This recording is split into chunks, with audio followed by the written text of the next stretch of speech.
జై బాలయ్య జై బాలయ్య జై బాలయ్య జై బాలయ్య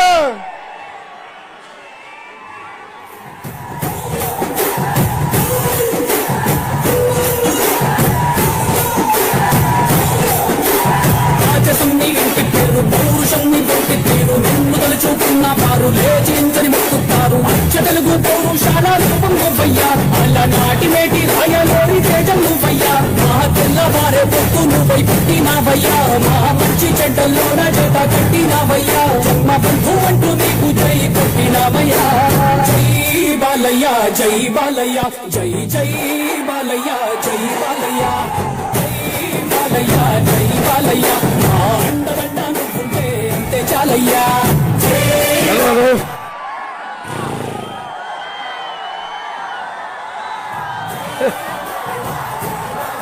మీ యొక్క ఈ ఉరకలెత్తుతున్న ఉత్సాహం చూస్తుంటే నాకు ఒకటే అనిపిస్తుంది, ఈ యొక్క రాబోయే ఎన్నికల్లో ఒక అవకాశం అన్నాడు. ఆ కుర్చీ, ఆ సీఎం కుర్చీని మడత పెట్టే సమయం దగ్గరలో ఉంది. రేపు గెలుపు మనదే. వైకాపా ఏదైతే ఫ్యాన్ ఉందో దాని 3 రెక్కలను ముక్కలు చేసి బయటపడాల్సిన సమయ ఆసన్నమైంది అని మీ అందరి ఉత్సాహం చూస్తుంటే అనిపిస్తుంది.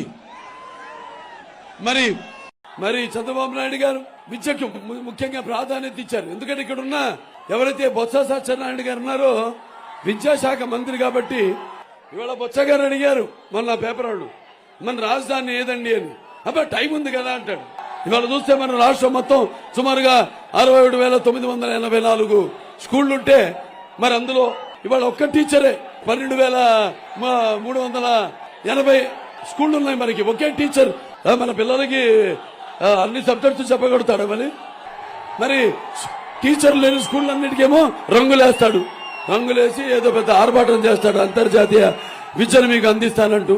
అటు ప్రైవేట్ స్కూల్ కానివ్వండి లేకపోతే గవర్నమెంట్ స్కూల్ కానివ్వండి 20,000 మంది టీచర్లు తక్కువయ్యారు. ఒక డిఎస్సి కూడా వాళ్ళు చేసింది లేదు. అలాగే ఒక్క టీచర్ని కూడా పోస్టును కూడా వాళ్ళు భర్తీ చేసిన పాపానికి పోలేదు. పిల్లల్ని మంచి స్కూల్కి పంపిస్తున్నాము అని బయట పై రంగులు చూసి ఎంతో మురిసిపోతున్నాం మనం.